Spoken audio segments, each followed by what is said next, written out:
Merci beaucoup, Mbote Nabino Nyonso, Sikabozali, Congolais, prix de paix, Congolais, Motema Malamu, Batu Nyonso, Balinga République démocratique du Congo, Bazwango Loko la seconde patrie pour la Bango, Topesi Bino Mbote.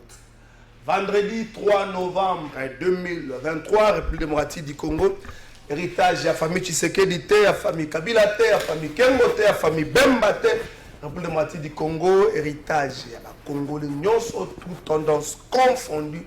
Héritage même il y a des alternatives citoyennes, alternative en gros aux électeurs, alternative en gros des alternatives citoyennes. Rozana babino jour pour représenter ce programme nabino. Des jours na rolokana ba po spectacle l'équipe est belle. Noël Tchani 2018 plan Marshall. Plan Marshall, plan Marshall, plan Marshall, plan Marshall est bon mana. Verrouillage et accessibilité et à fonction sous son beau cannabis. Parce que on est résumé à plan Marshall, Délice Sang a présenté déjà le projet. Matata Pogno, à Saliango Mondial, Saliango, il faut que Lukango na réseau na site naie. Mais Matata Pogno, il faut y avoir le lingi. Le bimisa qui équipe à campagne, na auditeur à campagne, na bande ko na moni ndeko merveille ba elenge, na moni pende ko Floris en toto, na moni bande ko belé ko na Floris en toto, na média traditionnel la biso presse qui est audiovisuel. Merveille bailenge na ngambo ya communication numérique. Mais ndeko matata pon programme oyo lobby batu ba lukango na réseaux sociaux sur na site internet na yo. Et puis combien de Congolais bakota na makambo wana. Candidat ko yate ozo lota lokwa to en États-Unis mais otiki biso na louf. Candidat ça na mwa komi senzela. Ki yaka oye ba réalité à peuple. Ozaki premier ministre na mboko pendant 4 et quelques mois, oyebi réalité. Donc oyebi bien que ba Congolais ba biloko wana kota ko na côté la 3 ndenge mari pour le bango ouais eza moi passi. A Congolais ba kota na ba ouais ande ba Congolais ba kota na biloko facile fungol télévision aota la kulut na Jules Boulembi tout funa tout bandal na PC Mbote aota la Paul Tousso mwana Masina aota la Flavie Rusaki mwana ya Lukunga azota la Danuke fula mwana Lukunga ba Congolais ba lingaka bongo biloko ko nokotina bango ba exercice connexion internet pe comme le la caca des chats. Pas problème est moins épais. Matata pour nous revoir un peu ma campagne. Mais déjà programme de campagne à candidat de lycée Sanga à la refondation du Congo Yébani. Dans ce la fait c'est que RDC. R comme renaissance, D comme développement, C comme croissance. Fait que dans le bac en RDC. Ce que tu là.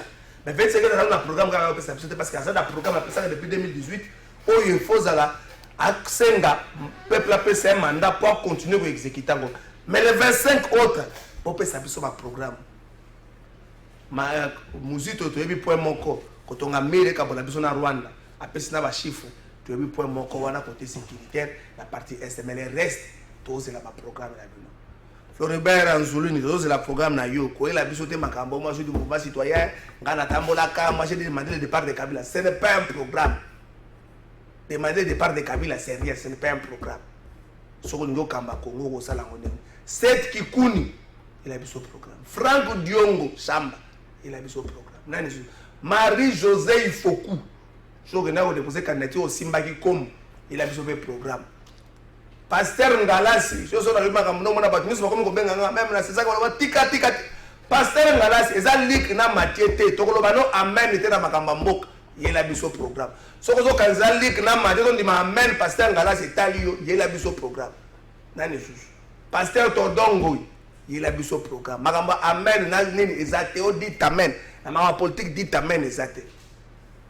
Moudegere Zappé, il a vu ce programme. Bakanda Nyoso, il a vu ce programme. Il y a un moment où on va expliquer à peuple, il y a un programme où il comprend. Il y a un moment où il y a un Bogar, il y a un moment où Congo, il y a un Vanda Gaboy. Le docteur Mouga a présenté le programme le 17 novembre. Il y a un programme, il y a un spectacle. Spectacle parce que les politiciens congolais sont forts respectés. Moni ndenge wenge zali ko kambama politique à Congo comment campa mabongo tango wenge kabwani jibe na ngambo wewa na ngambo bu Adolphe bakabwani aki wenge kumbele salami wenge Marie Paul sala ya manda chate sala nenge Congo ekomi so ça est ba dislocation la muka wenge. Est-ce que dans vague wana ba wenge bato mayele ba botisa ki mbuma malamu na yebite mais on dirait politique ekomi na Congo komona mutu moko ko sa campagne oh je cherche les influenceurs au total na classe to Denis Lesine bozoluka asa teka ta lipa azuki lipa moko ya boulanger mo quartier stemba magate ateki sango tie ko ngoteka bozoluka ni so lo ba tozoluka nga infraction trésor azoloba nega bo misana ko lukela nga ba infraction etali bino Congo yo ezaka mutute ne bozo ezaka bato ba tamba laisser passer priorité le ta laisser passer tout na chada atamba la laisser passer priorité lo bibe ko sala bino te na zolo ba bi garçon to luka ka jour ka ko meka na mega te même yo so sala luka ngai lo beza la ki yo te après demain pe ko za yo te Congo za na posa ya ba ba la onyo so to tombo la ndemboka eza na posa ba homme fort les Congo des hommes forts ko kenda ka liposo te les Congo des institutions fortes et ko kende liposo les Congo a une monnaie forte et ko kende liposo il y a une monnaie il y a une économie forte et ko kende liposo mais le Congo il y a grand prêtre et ko kenda ka liposo te le Congo ya ba flatteur mon otanga mokonza parti na ye le roi azo kumisa nzambe nzamba Abraham nzamba Mathieu nzamba otanga mokonza parti bandi apeso 2 minutes le bosali 1 minute 45 na temps comme mokonza parti na hote yende sombi à Congo les sages de la République mais tant à côté muto na buti na mbule betaki lobi ko kele ma muto sage ozo zakana zakaya ndoki to abongisa Congo lobi na leki na lingwa na nzela kati o mushiti na kelo bima kuna na sima paye du peuple na okeli bande kwa lingwa la mawa mai de part et d'autre ba venir nyoso wana o mona pe mona lingwa na zo zo ko musaka mutu moko biso kuna yeso ka ningani ta soyez sérieux et puis na mona bino botina ka ba jeunesse la message a o lobela biso non mo o zo ba kamute ba lobela ka bino. Question avec débat adressé à la ministre de la Finance pour accompagner sa explication bongo bonne bimaki pour la francophonie ezali mosala ya mwana mboka Ados Ndombasi le député national élu à Funa a tenu la ministre de 48 à 324 millions 323 millions bokomi kuna ndenge ni boye bisana biso et puis voilà que ça biso ba difficile pour ça est-ce que ça va être difficile moko fiable par rapport à mbongo wana bo finga Ados c'était aux sportifs aux akana union sacré aux akana ko finga Ados et ça ka to vérifier est-ce que bloc batongi na parler du peuple et na stade des martyrs des mois ça va batongi na tata rappel za mois ça va batongi na unique yango ande mosala député aux akana zo finga Ados wana kan s'arrêter Ados ça sali mosala to vanda to le bilango briefing presse ya mokola lobby jeudi salamaki coandiné entre le ministre Patrick Mouyaya et puis le ministre de la santé à ça qui évaluation. Il y a un mandat presque avec ce qui est dit Namboka, surtout dans le secteur de la santé. Alors, il y a la réalisation immatérielle, puis la réalisation matérielle. La réalisation immatérielle, il y a le projet impulsé par les chefs de l'État pour permettre aux Congolais bakoma na sandanzoto kolongono baso baso de santé à malam na projet matériel ba projet toujours mona na miso ils avaient moins belé le rôle à plusieurs édifices sanitaires où ils allaient ko tongama ils allaient ko la rénover to ko tanga mamaye mo to ko tanga hôpital ya Muya où ils ont mis na Mbushima to ko tanga hôpital Sendu où ils ont mis na Lubumbashi et plus de 1000 centres de santé où ils allaient ko tongama na cadre ya projet à développement 145 territoires ministre ya santé à Talisete président de la République Ruto Aye a tiema kasi na likambo de santé habito kolongwa d'ici 20 ans d'espérance de vie to longwa na sika to na ngoto bakisa moi 10 ans et to bakisa moi 20 ans na 10 ans d'espérance de vie à congolais to bakisa moi 20 ans na 10 ans to bakisa 20 ans ezali eloko moko eza matériel ezali immatériel ezali so bo réunir ba condition ndeko boko bakisa na mais munganga yo pe na kwa na yo bakonzi bazo sala kamlo kwa maternité gratuite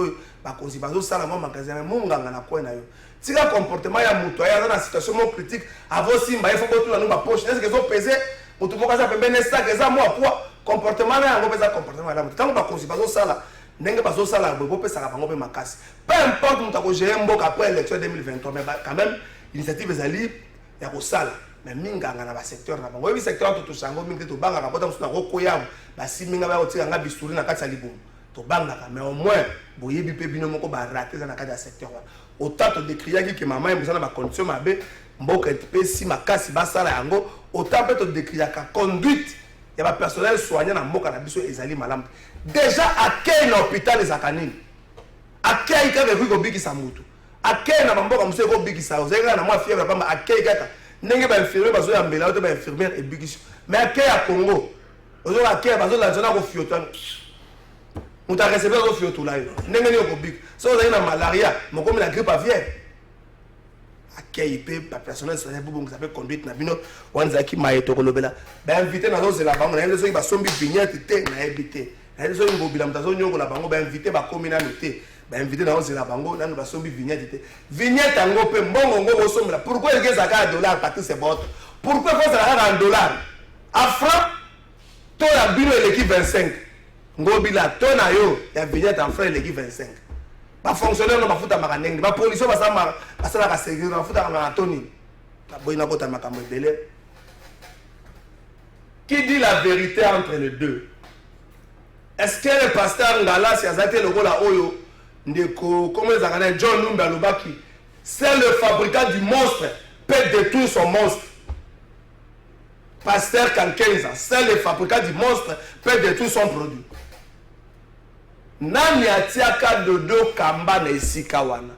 Dodo Kamba komaka mokambi ya RC en respectant les textes. Ah Dodo Kamba komi ko longola malédiction batiaki likolo o bazaya ko babawi ko tsali likolo ya mboso na famille na ye. Dodo Kamba komi ko longola yango. Ta kotika comédie. Bino RC à Dodo Kamba so elle Dodo Kamba na elle Guiolanga arrêtez-nous cette comédie. Toi na makambo bela ko ça. Non demande bino professeur est arrêtez-nous cette comédie.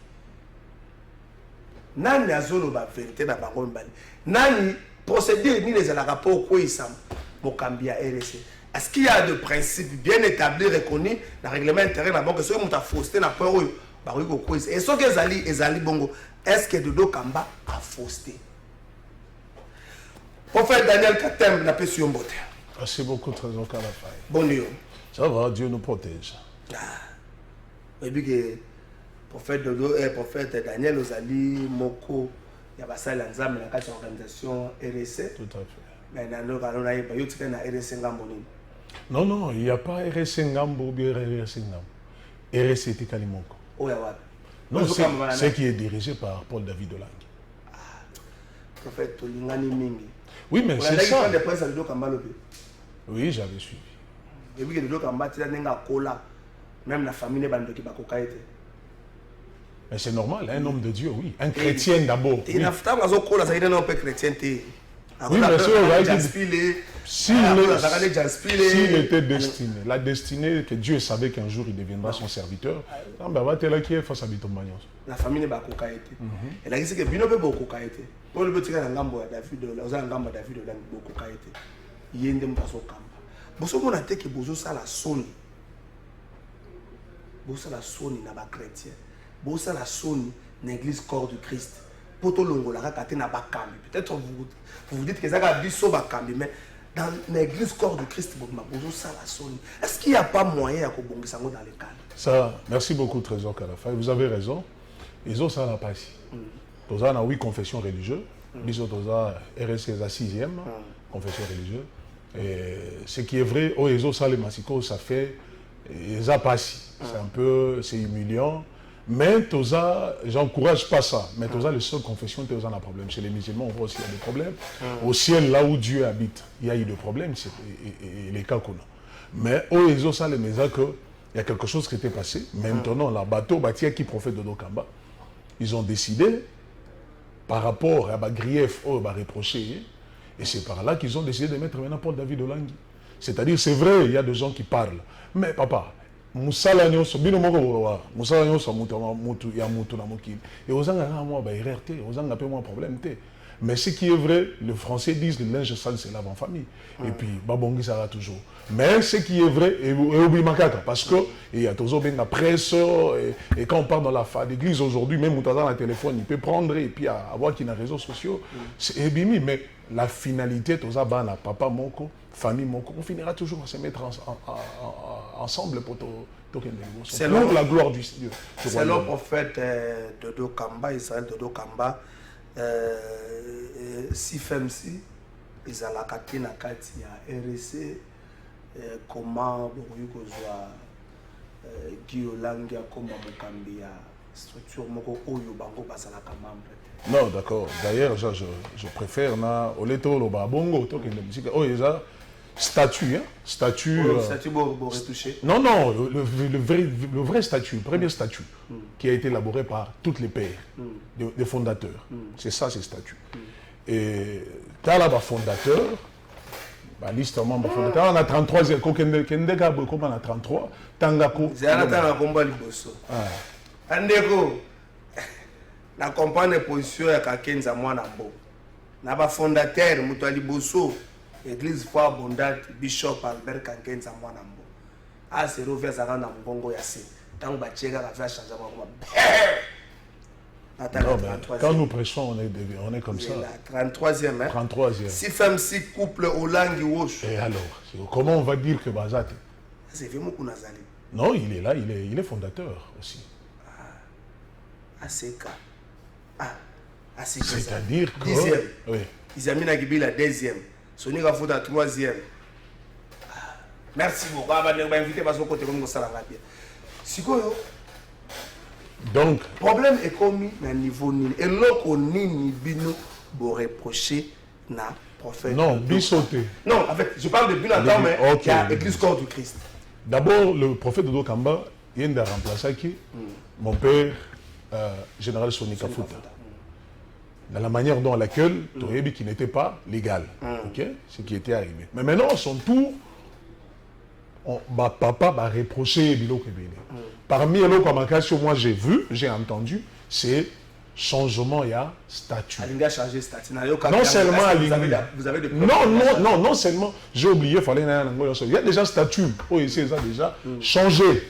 Ok, déjà. Alors le problème c'est quoi? Pour changer statut, c'est pas un problème. Par exemple, ici, je peux vous montrer, tant que général Soni Azui, il fallait qu'il va annexer ce que lui, il avait fait, ok, na tournaye. Alors, le problème, c'est quoi?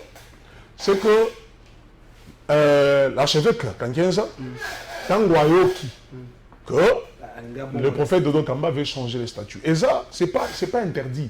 Mais pour le faire, il faut Kobenga, ma père fondateur. Okay. Vous proposez ce que vous avez comme idée, ce que vous voulez faire. C'est à partir de là que vous avez le droit de changer. Mais en commençant par l'archevêque Kankenza, vous êtes en train d'écouter, il a dit qu'il ne connaît. Pour preuve d'ailleurs, il s'est présenté 2 fois au ministère de la Justice, qu'on l'avait appelé. Il a dit qu'il est allé 2 fois parce qu'ils avaient rendez-vous avec le prophète Dodo Kamba. Mais il a commis, mais le prophète n'est pas arrivé. Il a été 2 fois. Quand il a entendu ça, ça lui a fait mal. Et ça, on a moins de boboti. Sacrifier jeunesse na bango mobimba. Baboti moins de RSC. Et comment expliquer maintenant là, ça peut arriver à ce niveau. Alors, pour changer ces statuts, il fallait convoquer les pères. Et bango, les statuts étaient modifiés, changés, et quand il peut le ministère, il y a justice. La faute n'est pas au ministère de la Justice. Parce qu'il y a un statut qui est venu déposer, qu'on va déposer, et ils ont accepté. Par Dodo Kamba. Oui, par l'équipe de prophète Dodo Kamba qui ont déposé. C'est-à-dire, quand les pères ont vu ça, et ils avaient invité l'évêque général sortant. Ils ont parlé. Ils ont eu le temps de se parler ensemble. Avec Mukuna, archevêque Kankenza, archevêque Kaleta, ils étaient là tous avec des Jibayamampia, ils ont parlé. Il s'est fait que Bayoka n'a quitté. Ils ont changé. C'est à partir de là que papa va décider, selon le statut ou le règlement d'ordre intérieur, ils ont décidé maintenant que Babongi ça. Et ils ont compris que du côté du prophète Dodo Kamba, selon nos pères, parce que Bango de Bagaraki, et oui, que les choses n'ont pas passé de cette manière-là. Okay. Alors c'est comme ça qu'ils ont eu la décision qu'ils soient déchus. Parce qu'ils ont le droit. Et parce qu'ils sont des membres fondateurs. Tango Basolo, les Simbité une fois, 2 fois, c'est là ils ont une décision de choix. Le reste est là, moi je note, mais ce qui est le faute grave, c'est le problème de changer statut. Et j'ai entendu encore, on a dit que Paul David Olangi ça serviteur bien sûr. On a réussi à ça. Mais quand général Soni était l'évêque général, mais celui qui était le vice-président, non, il a été présenté dans Rotana. Mais bien sûr. Le vice-président. Vidéo. Ezali, j'ai oublié, il fallait que je vais amener ça. Attends, oui. C'est lui le vice-président. Mais bien sûr. Et voilà. Oui, Paul David Olang. Et un homme constant. On le reproche, Malobino, Tolongo, parce qu'il y a de vérité. Parce qu'au moment où nous parlons, le jour où il y a 100 Renaï, c'était le samedi, tous des pères fondateurs, ils étaient là. Je crois que Bolanda, qui a un bon débat. Côté Burkina, vous menacez le président de l'Assemblée nationale. Non, on n'a pas menacé. L'évêque, non, archevêque a. Mais il a dit, il n'a pas insulté, il a exercé dans son rôle. Moi je dis, quand vous les journalistes vous attaquez des pasteurs, bon, yoté parce que vous êtes bien instruits, il y a des journalistes qui ont musique comme Babylon Koana, Babizambe, Zambiana Fogokanga. Papa, grâce à l'église de réveil, aujourd'hui, Congo est en train de respirer. Parce que voix au Kendoluka, politicien au Kendoluka. Attends, qui m'bangue ma église, église, mais si vous réveillez, vous êtes aussi 80%. Mais vous le savez. Côté, bon, quand vous parlez de côté, prophète, côté à Dodo Kamba, prophète, je ne sais pas. Bon, il y a point de presse à Liboso, pas tout n'est que c'est moi le but. La question où nous devons répondre à l'homme dans la déni, mais la routine n'a pas d'ailleurs répondre. Non, Makambo Azambe, on ne le fait pas comme on est en train de faire des histoires de musique ou engue ou des choses. Non, les choses de Dieu doivent rester. Non, mais la vérité c'est ça, non? Il vient de poser la question, non? Au lobby de Camboya, il y a statut. On a prouvé, non? Que si FMC, ils étaient là. Et quand on dit encore Maman Langue et Papo, nous ont soutenu encore énormément. Église du réveil, RSA. Donc, c'est-à-dire, c'est pour dire que, au moins, les Salem actuellement, Paul David Olang est maintenant installé. D'ailleurs, les 11, nous serons en un chapiteau à GB, et manifestation à Monet, tous les pasteurs autour. Oui, les 11 novembre, c'est un chapiteau. Le week-end prochain, un chapiteau et à GB, à partir de 9h, nous avons invité tous les pasteurs de la ville, de la RDC, ils seront là. D'ailleurs, si vous venez même dans la réunion place, vous voyez que la majorité des pasteurs, ils sont là. Et puis des papas, je parle d'abord des pères, papa, et papa, je vais vous dire une chose. Au moins, la profession, j'espère que vous avez un respect dans papa qui bat les chutes. Parce que voilà, profession. Et on apprendre pas na babu. En aucun jour, on peut tellement manquer les pères, papa tikali papa. Donc moi, comme je suis ici, sur le monde dans zone je suis en train de parler comme ça, c'est parce que j'ai entendu les pères. Et quand vous écoutez Paul David Olang, il a beaucoup de respect envers le papa.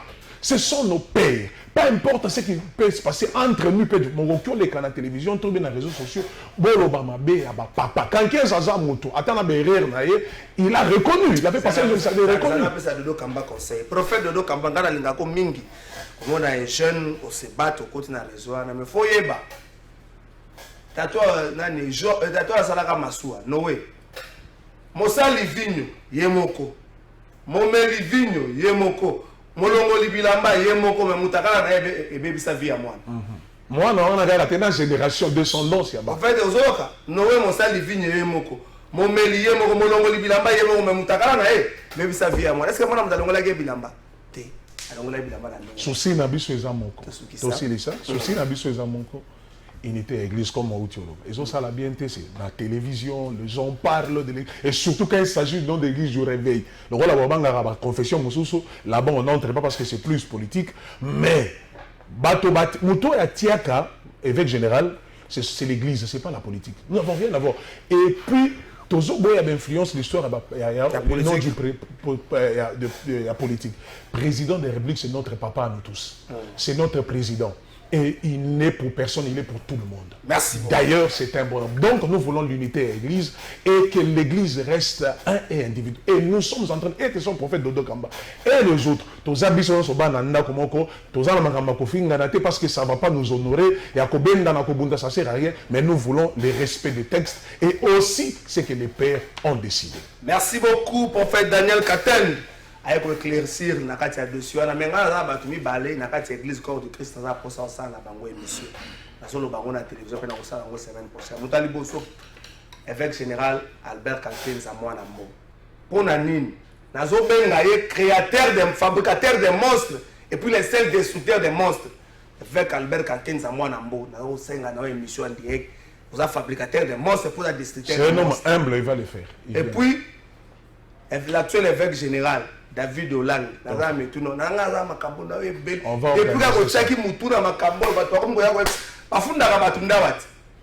non, Trésor, pardon, une seconde. 10 secondes, non, quand on parle de lui, au la émission, ta grandeur. Mais il est passé là-bas, non? À l'Oba, c'est que lui, il était en Europe. Mais le problème est ça, Moutouakala, na Moutouasika. Paul David, il y a lobby en Europe. Et c'est qui est aujourd'hui. Par contre, mais papa, qui était seul des tasses? Et après, il est devenu qui? Et Jésus est venu pour... Non, la Bible dit... Il est venu... Non, il était venu pour de qui? Merci beaucoup. Aujourd'hui, mais je crois serviteurs qui sont toujours dans les mal, qui ne sont pas convertis. Ton préféré, il a changé. Ton batikali na vie à Mambé, parce qu'on continue de faire dans les réseaux sociaux, dans sexe, papa, on va choisir celui qui était mauvais et le Seigneur l'a changé. Et aujourd'hui, si vous écoutez Paul David Olangi, vous n'avez pas l'idée combien cet homme-là élève Jésus. Notre souci, c'est sa croix de Jésus-Christ à la place. Merci beaucoup, prophète Daniel. Merci beaucoup. Prophète Daniel, Orina Orobi, mais aussi dans le Mogotoza, direct, pour comprendre que Baléa direct, c'est un moi, Ndengue Nango. Ah, général, ce n'est qu'à foutre le baga, tant qu'on a un mokili. Mais tant qu'on a un maître à Makasi, Moutoumoro a Betaka la carte, tant qu'on a le général, qu'on faisait à la Rougenalwengue, Tokoza, Dekakato Morobo, Baoura Morobo, tournant aux yeux en Robokoi, Moutoumoro a Betaka, tant qu'on a Bongoli Motema, Moutana Rolandais, Papa, puis Betanga la Kala, et ça va Cambo. Ah, Jérémy, Olunka Rosa la candidate à la politique. Là, ça va nous le Jérémy. Alinga à la politique. Au quotidien, la COP, nous sommes Jérémy. Bilanga Makala, Makimbio, de Kosalate. Et là, on est aux la politique. Non, en tout cas, il faut comprendre que tu vas décevoir tellement trop, et surtout les jeunes, génération montante, tu vas décevoir trop, et surtout la circonscription, il y a moins.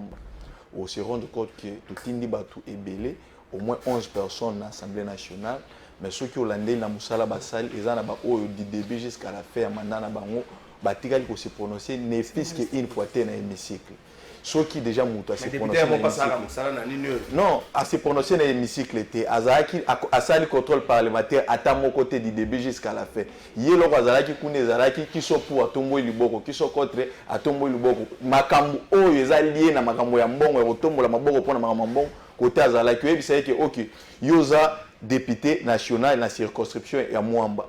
Le problème ni yango ya mwamba oyo lobeli yango na kati assemblée nationale et là morote bon loi ni yango yo proposer état député national na mandat mobimba trésor Kalafai eza soni yo ebi mission ya député national eza ko légiférer ba loi et puis ko contrôler exécutif yo ken na assemblée nationale au sali 5 ans otikala jamais kozala hauteur ya contrôle exécutif moko sérieux contrôle parlementaire sérieux au salaté proposition à loi moko o lelo bari bakie proposition est telle yé muto sala kiango ezate mais cette fois-ci parce que biso tozaka bazobana ozonge lisu biso na ba polo na ba sachet à sucre ozonge biso na ba mungwa ale tozonge so lisu na parlement po yo zo bana otinda bango na poto cette fois-ci biso ba jeune ya mwamba to se décider to lobi non na ba démagogue politique ba ménopausé politique faut ba fanda batala biso na miso biso ba jeune il faut to zo relève cette fois-ci. Merci beaucoup. Ah oui, bana mwamba ba cycle. Et bon on a 2021 cycle ba ça rolia yo muto pesa ki bango. Yo ka Congo ndenge zalaki. Prophète Daniel, on dirait aux ana Congo te tuna ba musulman ba suka ndenge ni na Abdallah Mangala. Bino pe kozala ndenge moko botiga ko disert biso nga kutu nazwi nanu congé pour na église Rachel Chulumba depuis cité Maman Mobutu. Merci beaucoup Maman Rachel. Ozwi congé yaka na église na biso. Yaka na papa na église na biso, église na biso za kamo bien. Église na biso makambo nini boyezala kate. Ndeko Kennedy Mpoyi azali secrétaire exécutif territorial na Funa AC Congo RDC alternative citoyenne oye kangamba bina mwana mboka Floribert Anzuluni na pesio mbote trésor oko ça débat olina ça on me sent contre la politique il faut ça débat juste mongeli mais ndeko Kennedy azoluka azobo ya débat pour ça na kombo ya débatté yango tozoluka soko mona ki lettre ouverte ya président Anzuluni et bengaki justement ba candidat présidentiel nyonso basala débat ouvert. Donc ça veut dire que Baya ko opposé projet na bango à société. Comme ça, électeur soit le 20 décembre, ça la choix avisé. Donc tout bengi pisi comme oyo kayite kolo débat. Ah, botika politique ba kombo na kombo ya ba jibe na ba wera wana. Oyo eza population mutepesi. Kolo débat. Mais oui. Donc ouais, pepe sanga kombo ya candidat ni présidentiel ou asenga qui débat ouvert. C'est ça n'a pas de senga. Après. Non, bandaka. Il y a solo. C'est ça encore bandaka. Lettre ouverte, il y a élection oyo. Lettre ouverte à la CENI. Non, à la CENI. C'est ça. Oui. Lettre ouverte pour un débat public entre les candidats président de la République. Vous présentez le projet le 11 novembre. En fait, Daniel, olukelinga makamba, comme ko benga makambo église. Olukelinga makamba, ngalenga okota makamba ba perte. D'ici le 11 novembre. Donc je pense que par les canaux usuels aux invitations. D'ici le 11 novembre. Oui, tu as présenté le projet. Oui. Le futur, c'est aujourd'hui. Le futur, c'est aujourd'hui. Ok. Vous avez une activité moko na Funa? Activité Lelo. Activité moi les Kaibana déjà na 9h. Ok. Na Notre-Dame. Notre-Dame. Oui, la cathédrale. Ok. Sur 24. Sur 24. Ouais. Et c'était un échange naba étudiants, naba jeunes étudiants. Donc, les Kassiko, donc les gens qui ont encore un peu de temps peuvent se rendre là.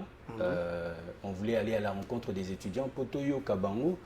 En fait, le thème c'était la place de la jeunesse dans le débat public congolais. Donc, mais vous avez des jeunes qui sont dans le débat public. J'ai entendu, j'étais même ému d'entendre le jeune Jérémy se prononcer comme ça. Et c'est Yangonde et Tindi Bisson la politique. Parce que Floribert Anzuluni, Asalaki, c'est un des auteurs du contrat social que Batoubazo signe. Asalaki tour à la République du Congo, na au Tobingi réseau Congo Tolingi. Et consultation populaire et salimaki batunaki ba congolais surtout bilingue na ba maman. C'est quel Congo que vous voulez pour demain? Et les jeunes ont répondu comme Jérémy l'a fait tout à l'heure. Il faut Congo échanger. Il y a de l'espace pour mieux faire. Est-ce que vous y allez dans le processus moko oyo? Certains candidats, il y a 2 jours, 7 candidats, Moïse Katumbi, Martin Fayoulou, Bandeko Belé, Marie-Josée, il faut que qui connaît. Parce que le processus est malade, même qu'il y a une table ronde, les solo moko, les solo moko avant la tenue des élections, na CENI, pour relever quelques points, ce sont des points qui fâchent, notamment la publication à la liste, à l'électeur, n'engue sengel, n'engue mopeke sengel, on a un bureau de faute. Mais vous y allez dans un processus où il y a tout monango, quand il y a une chose dans la opposition, ou dans la société civile, il y a un processus qui est biaisé, ils allaient un avantage à candidat moko, n'engue bango bazoumona. Et vous y allez comme ça, est-ce que vous faites foi dans le processus oyo et puis vous dites résultat ko bima et vous allez aux résultats ko refléter ur. Trésor question na yoza Mutuya. Donc tout nango bande ko nyoso basa na plateau. Oui, c'est vraiment question à Mutuya. Et permettre un gap à préciser 2 choses. La première chose c'est que Alternative citoyenne dans l'échiquier politique actuel n'est ni de l'opposition ni de la majorité. Donc c'est cette, comme le nom du parti le dit, ESA Alternative. Ce sont des candidats issus de la société civile, des mamans, des jeunes qui sont issus de la société civile, qui se sont engagés en politique en répondant justement à ces consultations populaires qui ont été effectuées, avec la seule ambition de pouvoir mieux faire. Tout proposer Congolais, Nzela Moussousou. Nzela Moussousou, tout proposer Bango et Sika Moussousou, peut-être peut-être on va pouvoir voir du développement ou du changement. C'est ça notre but.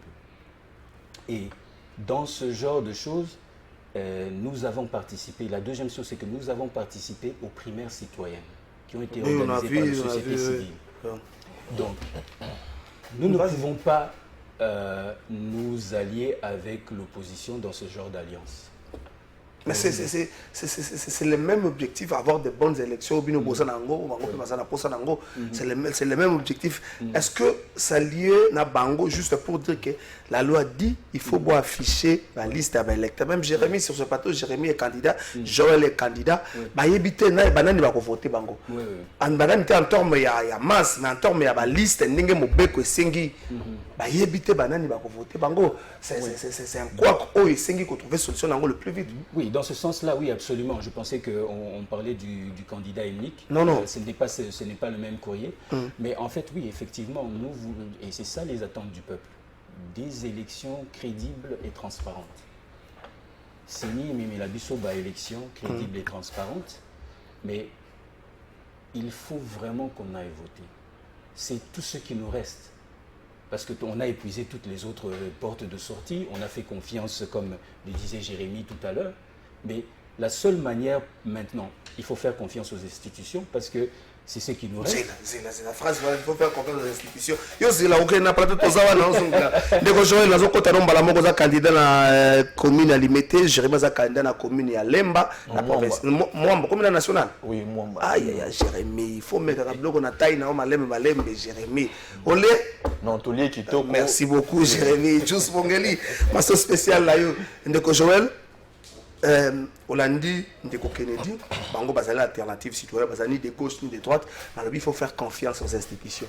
Namukanda Moko, communiquer Moko, Moïse Katumbi, Martin Fayoulou, Matata Pogno, à cette qui coule, Marie-Josée, il faut qu'au moins 7 candidats relever quelques points au selon Bango Bazomana et ça peut évoluer dans le processus. Notamment les Cambouis qui ont publié Bakombo, il y a des électeurs dans le bureau de vote, Nenge Moubeko Sengi. Aux candidats, Jérémy Zakanda, pour éviter Banani pour voter Bino. C'est-à-dire que liste a publié Mouto a moni combo na été à kokata ko sala recours dans le délai à kokata ko sala recours pour combo les amis pour éviter banane ba voter. Est-ce qu'il faut que na kata processus moko local le lobbying de Kennedy tout na post élection tikali biso c'est l'alternative bango baza makasi na alternative le tikali biso c'est l'alternative to kendeka na élection même si vous avez candidat pour na bino processus ali biaisé. Merci Mingi Ndeko Trésor. Nous voulons les bonnes élections. En tout cas, tout le monde est d'accord pour avoir les bonnes élections en République démocratique du Congo. Mais, et là, comme vous avez dit, était élection au modèle toali Koimanayango, élection oyo et vraiment chaotique. Pourquoi je dis chaotique? Ndekolobi qu'il faut faire sa confiance dans l'institution de la République. Non. Institution d'appui à la démocratie où ils allaient bongo seni et c'est organisé sur ma autonomie et binako établir pour nabiso liste des électeurs T. Voilà ils allaient kambo oyo majorité na opposition il faut bailler ba botombola mgongo na kotombola mgongo pour la bon parce que s'il y a résultat des élections demain et que ba bimisi ba onde ba ponami ba tout ba koyeba na ko contester toujours ba résultat voilà. Que ce soit du côté de la majorité, que ce soit du côté de l'opposition. Pour qu'il y ait transparence, il faut un centre de vote nyonso. Bala qui s'abisso na document parce qu'il y a même cartographie, il y a un bureau. Cartographie, puis liste, il y a un électeur, il faut ezala afficher. Parce que tu as trouble, au moment où tu as pour aller pour le bureau de vote, par le dit que comme on a eu allé et Motowana a pour voter et sikanine. D'abord, il y a une organisation, il y a Seni, et il y a un biso. Mais tu as dit que na ba fichier au Seigneur Zaïna à perdre le fichier Missous. Qui est dans le Haut-Katanga, plus de 90% il y a un fichier Seni Azanango Lissous na kati, il y a un serveur na été. Et c'est un danger. C'est un danger. Ce qui te a bon na ba rumeur, il fallait Seni et Bimapo et éclaircir biso. Et le bail était non, ba fichier nyonso ezali intact, ba dossier il y a ba électeur nyonso ezali ndenge longo bani. Mais tant que toza koyoka ngo, ezali ko mema nungu na metema pe na ma kanisi. Il y a ba politique. Ça mène un danger. Et ça prouve à suffisance que Ndeko Trésor Seni oyo Ndeko Kadima. Non seulement à couper sa biso ba élection oyo kozamala moté mais ba élection oyo ekuya ko chamboka les susu na moto. Il faut à la CENI c'est voilà pour revoir d'accord na les 7 candidats n'enga ba lobby il faut ko solola avant tenir l'élection. Tout à fait d'accord. Tout à fait d'accord. Kosola ndenge ya okele ndenge ya ba on a transition les 26 candidats, tout beaucoup s'appelle Sanga Bonga. Non, le Sanga Bonga quelque part politique. Merci beaucoup. Merci beaucoup. Kulut nanga sayo ngaite. Ndekono patu se boto ana ngambo. Ngaite mundalobi makamwana anani Joël mutalobi ngaza mutu ensemble. Ngaite kulut nanga sayo yo oya ko selekela leki na opamba. Et Jérémy, bande ko balobi faut ko solola. Komona ba élément oyo ba relever. Tu les relèves aussi, comme on a qu'il n'y a pas une cartographie dans la basini, la liste des électeurs et yébanité, même yon nous en évité sera nous voter. Si vous avez un bureau, comme on a un bureau, on a un bureau, comme on a dit, on a 7 quartiers pour le combo. Est-ce que pour ça, il faut continuer à faire un processus où nous allons estimer qu'ils allaient biaiser au départ, et tout ça pour favoriser un camp ou pour favoriser un candidat, mais aussi même les candidats soi-disant ou entre guillemets favorisé aura aussi des problèmes pour y avoir un candidat auto bango mo pe kango ba ko yebesika ba ko voter te ba ko bater banane ba ko voter ba. Oui, ndeko trésor Kalafai, le plus important na makambo oyo ezo senga to yeba ke biso nyos toza na besoin ya ba élection na délai constitutionnel, c'est-à-dire le 20 décembre il faut maponami et ça la manamboka na biso pour na ko respecter constitution. Et là que ezo senga ba ndeko na biso ya opposition ba comprendre que avec les régimes en place, ce qui est sûr, c'est que tu peux organiser rencontre candidats solo là, échanger autour de l'évolution de la processus. À niveau ya CENI, bien sûr, à niveau ya CENI, mais tout le monde qui a un peu de corner, à un moment donné, à Bengisaka, candidat président solo là, qui n'a pas et aux Amabeka Kanato, il y a des choses qui ne cas de Mabengisi. Non, ça demande na bango. Oui, ça lui demande vraiment. Bakokutana, bakosola, so esenga bakutana basola ko yamba bango bakosola. Neokala fai. Awa na mboka na biso soki ba candidat parce que parmi ba candidats président de la République, il y a des candidats qui ont postulé juste parce que à tout moment ça peut barder le mot ko botama to ke na dialogue wana d'une manière ou d'une autre bakoki pe ko se retrouver. Mais awa na mboka na biso lelo il faut ko yeba ke soki dialogue ko salama et aux Allandais, bengisi ba candidat président, ba solo li autour, il y a ba problème où ils ont se poser. Non mais attends, c'est là. C'est là. Ndeko Kennedy mtafungulia makambo sana plateau to sana. S'il faut ba bengisa, batu ba solo. Le problème ne touche pas que les candidats présidents. Problème ba liste touche na ba président, na ba candidat président, na ba nationaux, na ba provinciaux, na ba tukuta commune, ba communaux. Pourquoi faut pas bengisa kaka ba candidat? Et bon li sala bonganga botie yewat. Non. Et bon nani, oh nani, oh la caméra, c'est la caméra nani. Bitakuida, botie yewat. Neokala fai tous la société. À un moment donné, il faut comprendre que lorsque tout ça est politique, on ne peut pas mêler Moutounion sur la Macamounion. Donc ceux qui sont candidats présidents sont les enfants de la République. Non, aujourd'hui, candidat président, nous avons comparé à Ndekulisanga Bonganga. Nous avons un respect et belé pour Ndekulisanga Bonganga. Mais à un moment donné, il faut tout à l'heure poids politique y a Moutou par rapport à l'évolution politique y a Mboka Nabiso. Nous sommes tous les Lisanga Bonganga représentés. Nous avons négligé Vienanga Lisanga Bonganga.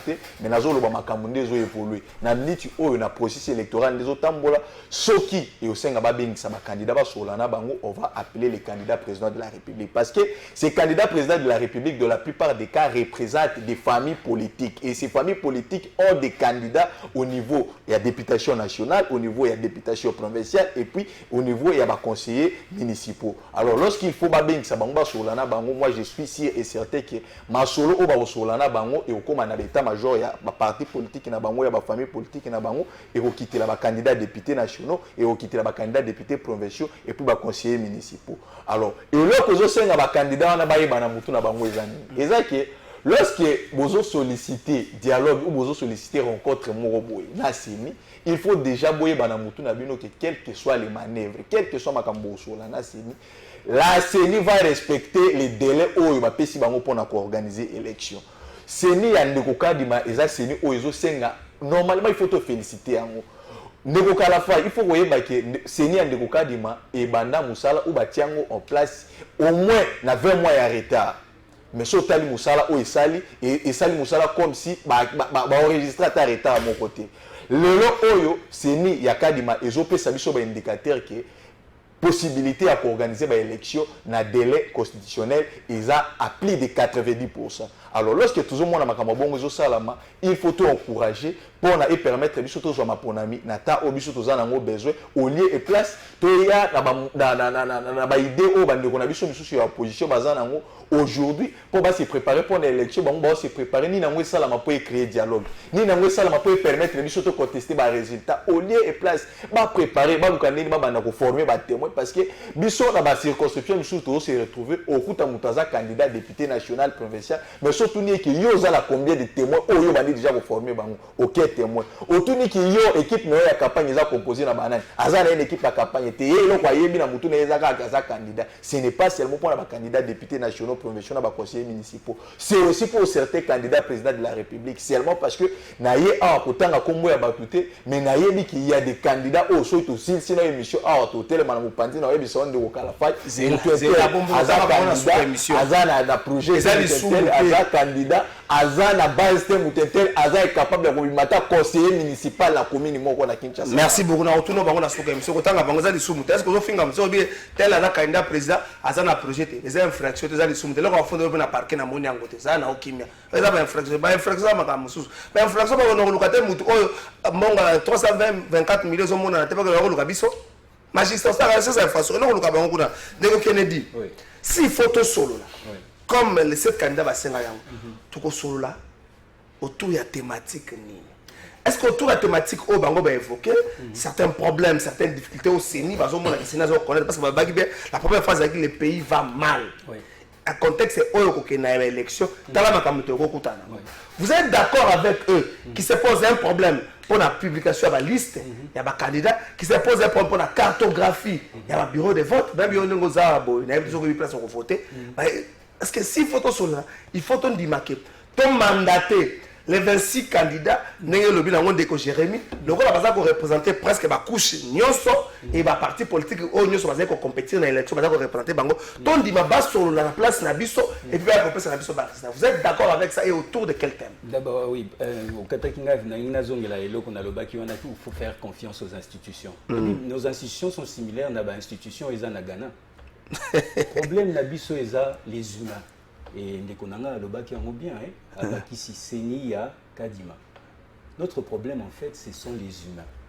Et comment est-ce qu'on fait? Parce que nous avons en tant que peuple le moyen justement de changer ces humains. L'un des moyens de changer, de sanctionner les humains que nous avons nous-mêmes votés ou élus, c'est les élections. Yango tozo benga ba élection. Yoka message ndeko Longange. Bonjour ndeko oya anzuluni R azolo bato sur la confiance na ba institution alingi kolobanini pendant que tozo mona clarté to kolobanaye elakisi kolobanaye elakisi esika motema naye eza pardon tikela biso logique ya Germain Kambinga loba kaka tozana union sacrée zala clair Fontaine Longange depuis Mongafula message direct na yo Monique na zongiselier et na expliqué nos institutions sont similaires na ba institution eza na bamboka mosusu problème na biso eza ba humain et le mode ya ko changer ba humain au biso totie na ba institution wana. L'un des modes pour un changement, pour sanctionner, c'est la élection. Yango tozo benga ba élection. Yango tozo linga. Et ceux qui va préparer déjà fraude, il faut y aller. Voilà. Et là, on a justement lettre ouverte. Et c'est bien parce que remarquer que moi quoi qu'ils allaient. Mais réponse à Seigneur, est-ce qu'il est comme qui? Au lieu d'aller au dialogue, est-ce que yo si on mona namboko yo tokena na dialogue to fanda boye? À part bateau bakenda kolukaba perdiem ba vandeli biso kuna et tirer en longueur na fin tozu solution té toké dialogue 1 dialogue 2 dialogue 3 siko élection de la colonie. Donc c'est lorsque toké na dialogue to pousse élection. Pourquoi un dialogue? C'est une lettre qui a été posée à la CENI. CENI siko yo devoir ya CENI eza ko conforter ba électeur na ba candidat que tokopé sabino ba élection ya malam. OK. Topé sabango tant ba yanola ba candidat ou ba monique ba quoi qu'ils allaient. Souki to monique et sika ba répondre ba yanoli mabe. On peut faire ce jeu là c'est. Mais attends. Ce bon moni 30 secondes avant d'appeler ça Joël Maloba, ce bon monique ba yanoli bino mabe à 2 jours il y a élection. Exercice ni pour ça. Non. Ba yanoli le 18 décembre à 2 jours à élection. Exercice ni pour ça. Donc, pour Nabino, la solution, c'est d'aller au dialogue. Voilà. Non, je ne pense pas que c'est une solution. Je pense que s'ils peuvent, et c'est ça, c'est leur rôle. Et la CENI ne peut pas ne pas nous conforter, les candidats et les électeurs, sur la transparence et la crédibilité des élections du 20 décembre. C'est leur rôle. Donc, si, par exemple, les 18 a conforté position Nabino en disant que, bon, écoutez, élection, vous avez annoncé que les listes, voilà, nous avons corrigé, voilà la correction qui a été effectuée. Vous avez parlé de tel point, nous avons effectué telle correction. Pour ce sujet ici, les solutions apportées sont celles-ci. Est-ce que nous devons réellement et sincèrement aller dans un dialogue qui peut être sans fin? Merci beaucoup, Ndeko Joël. Oyoki, Ndeko Kennedy, Oyoki, Jérémy, Kosolola.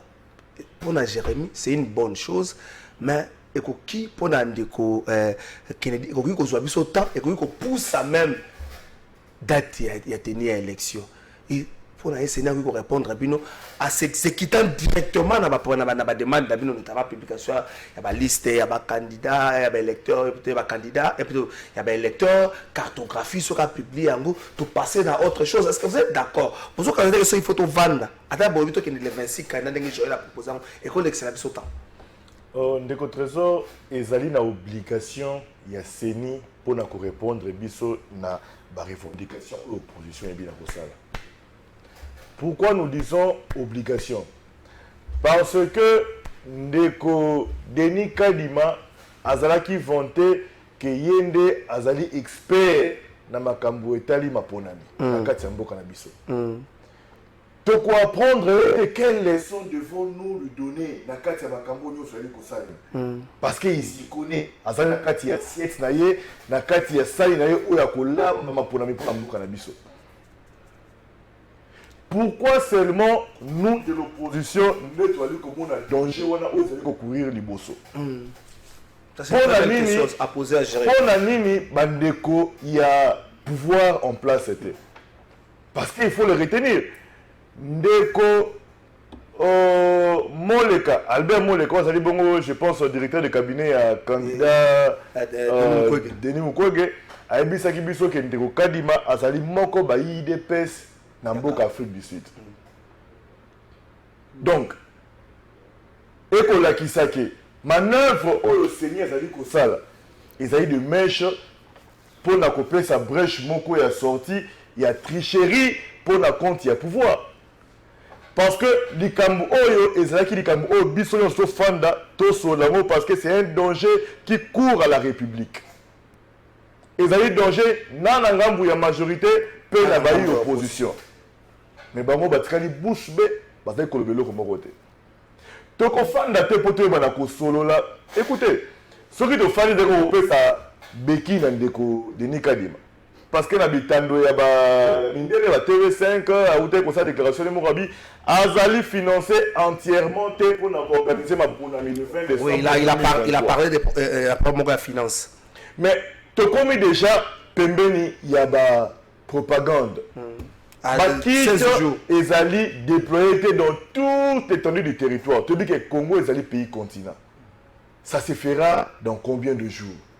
Tant que Yemoko a évi na koyebisa biso ke azwi financement te pour organiser au total azwi na sécurité pour organiser ma ponami. Est-ce que kofanda wana et kozali sous carte moto organiser biso koloba ke voici sur le plan sécuritaire, sur le plan organisationnel, sur le plan matériel to évi na kopesa bino pour la mieux que sécurité. Biso toyebi surtout biso bayi ensemble pour la République. Topesi cahier de charge. Topesi ba revendication na biso. Quant à la CENI, baye bana kotala, pe baye bana ko répondre biso favorablement na oyo lettre otobi na okomela bango. Eza ntina moya ofanda te ko tout sur tout de quoi. Merci beaucoup. Jérémy, est-ce que bino pe besoin na danger? Parce que comme si bande de opposition à la société civile besoin na danger. Wana bino na ngambo na bino dire besoin na danger te. Est-ce que besoin na danger comme des Congolais? Je vais essayer de rappeler que vous êtes candidat. azozongela ngo bato bakovote oyo yebi bango te yo moko bureau kovote oyo yebi yango te est-ce que bilo pe bozomona danger oyo mboka eza courir du fait que le président a signé lobaki azui mosolo ndenge esengeli te alobite ke azui te mais azui ndenge esengeli te donc il y a encore de manquement est-ce que bozomona danger wana te courir non ndeko Kalafai nalingaki na revenir d'abord ne loko moko avant na répondre na question na yo olobaki makambo ndeko bazo loba trop makambo ya carte ko publication ya cartographie ya ba liste parce que aujourd'hui on ne sait pas qui va voter qui ne va pas voter il est important à koyeba que élection est le 20 décembre l'élection est le 20 décembre la question ya makambo ya publication ya cartographie ya liste ya ba candidats ainsi de suite déjà CENI a réglé en dans pas longtemps. Est-ce qu'il a réglé en respectant la loi? Oui, a réglé en respectant la loi. Mais il faut pas tout bailler de les a largement dépassé.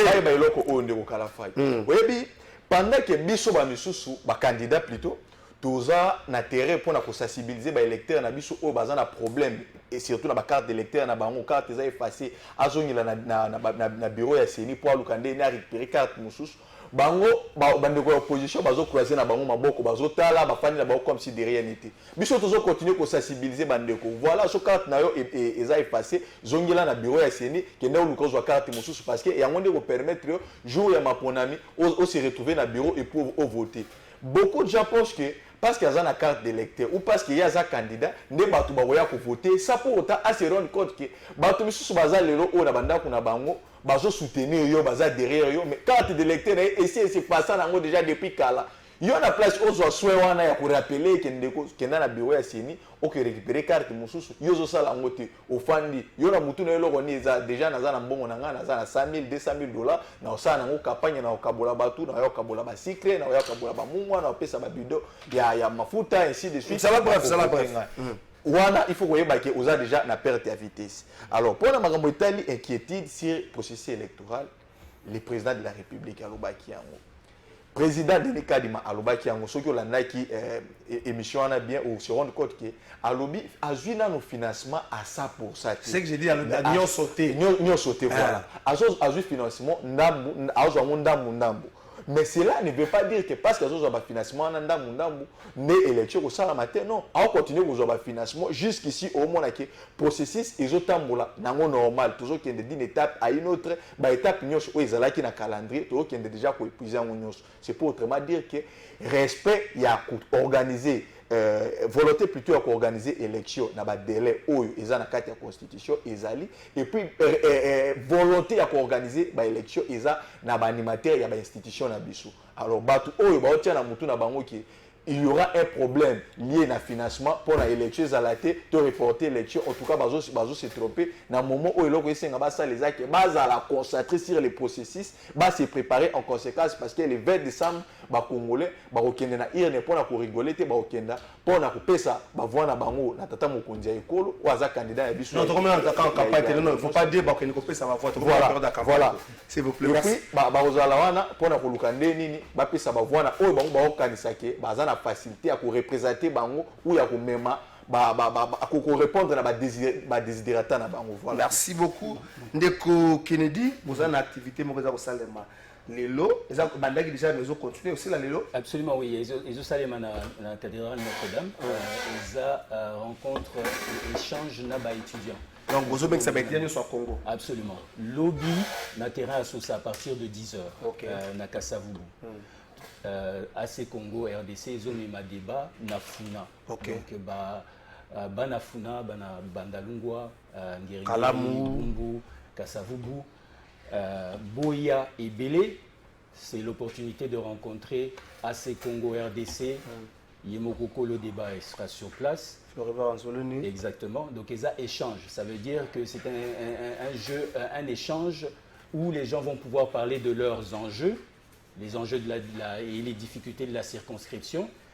Ils vont pouvoir rencontrer les candidats de Alternative Citoyenne à ces Congo RDC, puis on va pouvoir échanger avec eux demain sur le terrain de Assoussa. Merci beaucoup, Bandeko. AC Congo Alternative Citoyenne, Babengibino, Banafuna, Lobby na 10h, na terrain à Sosa. boye belé Floribert Anzouli na kozala ba candidat na bango à tous les niveaux ba kozala boya boso na bango ko bomba te yaka ba question na mupiku lokola mwana ke kelasi otie ba question na poche yo tuna bango. Merci beaucoup bozanga te na rendez-vous na bonjour Trésor. Est-ce que oyebi lisolo ya makiona na ba église ya lelo alors pourquoi ozopesa bandeko wana minute ebele boye ndeko poni motema boye. Bonjour Trésor, soki bandeko ya opposition bazomona clarté bakeba na attention. Bonjour Trésor, politique eza lisolo soki seni amoni solution ya bien eza lisolo il faut ya bandeko ya opposition bazala d'accord na seni. Bonjour Trésor, toyebi na biso ba plateau ya lelo bakoma koya na émission na yo bango moko bazo sala mabe mingi na bandimi na bango. Ndeko bino na ba passer na boya ki na ngai. Ndeko Joël to suki ça peut-être replacer mot par rapport à la situation ya comment on a dit Salomon Kalonda il dit oh bon samba hier à samba qui était situation la santé na ezali ya mawa si penza au moins 19 médecins même les médecins recommandés par la cour parce que n'importe la canne va moneza mabe mais l'officier ministère public donc baza ko senga kaka ba ke ko sala audience foraine même na kati hôpital na état au mtazana ngo sous respiration artificielle bata la état la cour a dit qu'on s'est prononcé mokolo ya mercredi la semaine prochaine la cour a s'est prononcé tu peux placer un mot mais 30 secondes kabula ngo soki élection était le 20 décembre bino bosani 30 secondes kabula soki élection ezali le 20 décembre te ndeko Félix Tshilombo azali président de la République te. Je ferme vite la parenthèse. Nali ko répondre mingi na nazonga mingi na likambo ya ndeko te ko sauver likambo ba carte d'électeur. Pouvoir ya incompétence oyo ezali pouvoir oyo biso ponami ya mabe koleka. Ono to mona yango te. Soulevons d'abord likambo ya carte d'électeur o ba elibiso. Carte d'électeur oyo ezali ko s'afficher na sima nango na province moko o tebi Mangala. La province de Mongala, mais soyons sérieux. Lorsqu'une institution nous donne des conditions pareilles dans la carte d'électeur, d'abord, carte d'électeur, ils ont d'abord ardoise. Bah, écrit nyonso ebi na kolimo. Non, ardoise n'est pas facile. Et puis, c'est ni a ebi na kopé sa biso, tonto kende koyeba na kozwa carte d'électeur na biso. Bah, commis jamais le couleur ba carte au bazali ko délivrer na bande ko duplicateur parce que ba yeba ki na ko déjà ba carte bango liboso. Nani a pesi senim autorisation ya kosala réenrôlement parce que o ya sali wana to ko benga yango ezali enrôlement. Il fallait comme un duplicateur na ba carte. Duplicateur égalité. Soki ça siko. Donc pour la kolobake régime il y a incompétence oyo. Nandeko président de Nikadima o azali membre UDPS Afrique du Sud et ebi na commune biso ba élection ya mabe na mboka na biso. Concernant Makambu ya Salomon. Yandeko Salomon Idi Kalonda. Mais il faut te bana kozala humain. Ces pouvoirs nous avons tous milité pour que Kabila aille bana kokende pour que tout soit alternance. Mais ce n'est pas de cette façon au pouvoir oyo ekoyeba na ko traiter biso lelo oyo boy. Ndeko Salomon Kalonda azali malade sous oxygène. Respiration na ezali malamu te. Bandeko ya ministère public bazali ko senga avant que tuba senga bayebi na ko senga contre expertise. Il y a 19 3 centres de santé de la place. Il y a 19 médecins oyo bayebi na ko checker pe na ko pesa ba na bango médical pour la koloba ke Ndeko Kalonda a kokité ko comparaître aussi longtemps pe manaye ezali ko bongate. Mais to web so ndeko ya pouvoir en place. Ma benini biso bayi ensemble pour la République to sali na Ndeko Tshilombo. Merci beaucoup. Ndeko na ko suki pour la koloba ke. Lelo oyo bo soki to ngoli kambu ya Ndeko Kalonda oyo azali sous oxygène. Difficile à respirer. Mais toi na Ndeko Ndoto ya Chéribin Okende oyo ezali na monde ti lelo. Merci de wapi bandeko oyo ba détourner na 100 jours. Merci wapi ndeko oyo a détourné na jeu ya francophonie. Merci Barosamba. Wapi l'union surtout oyo ba rendre mal la République. Merci. Plus de milliards. Merci Joël, s'il vous plaît. Merci beaucoup Yo Kaka, merci. Bonjour Papa Trésor, pourquoi Bandeko Bazo envisager KO ya élection? Le ceux qui s'est mis à afficher liste ya ba électeur ndenge Bazo Senga après élection aux 8 Maintenant faute kozala ya nani aux alaka na population te profil politique te bako voter yo sur base de quoi biso to lingi kimia pas de chaos Carlos depuis kitambo Carlos kolinga kimia et la cité que to violer mobeko wana zo luka quelque chose c'est important faut respecter mobeko to linga kimia mobeko lobi que Carlos kotambo na 21h ta soko tamole bakanyo ko bateke o ngana salaki bo il faut respecter 10 secondes sur 10 émission et on doit sur ça oui sur les élections salamité le 20 décembre ndeko kalafai soki olandaki interview ezalaki kutu interview te moi vidéo moko ya moke biso tomonaki yango na baréseaux sociaux parce que biso tolandelaka actualité politique de près ndeko Eliezer Tambwe je cite son nom a posé une question na ministre ya affaires intérieures Peter Kazadi atunisi ye